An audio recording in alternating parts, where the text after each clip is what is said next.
ஒரு பக்கம் வந்து தம்பி இப்ப 2026 T20 வேர்ல்ட் கப் வருது.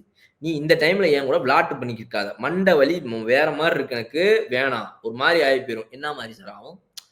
ஒரு மாரி ஆயிருந்தா ஆயிருமா? அதெல்லாம் ஆகாது. சும்மா சொல்லுவேன் நானு. விளையாட்டுக்கு அப்படின்னு சொல்லிட்டு ஐசிசி சரண்டரே ஆயிட்டாங்களாமா. இன்னைக்கு சொல்றதெல்லாம் நீ இந்த 2026 வேர்ல்ட் கப்ப பண்ணி குடுறா தம்பி. தம்பியா அண்ணே பண்ணி குடுங்கண்ணே அப்படின்ற ரேஞ்சுக்கு போயிட்டாங்களாம். இன்னைக்கு வந்து ஜியோ ஹாட்ஸ்டார் அங்க உட்கார்ந்திருக்கு. டிமாண்ட கிரியேட் பண்ணுது. நான் அக்ரீமெண்ட்ட கேன்சல் பண்ணிருவேன். எனக்கு தேவை கிடையாது. கோர்ட்ல வேணா கேஸ் குடுங்க.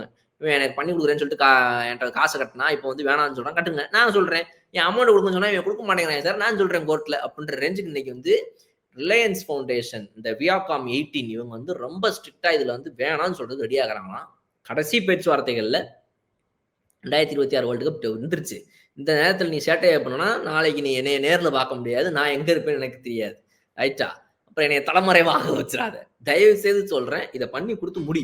அதுக்குள்ள நான் ஆள தேட ஆரம்பிக்கிறேன். கம்மி அமௌண்ட்டோ என்னமோ ஏதோ பார்த்து முடிச்சு முன்ன பின்ன முன்ன பின்னவா? சரி ஓகே. நானே எல்லாத்தையும் பார்த்து உனக்கு பண்ணி முடிச்சு குடுக்குறேன்.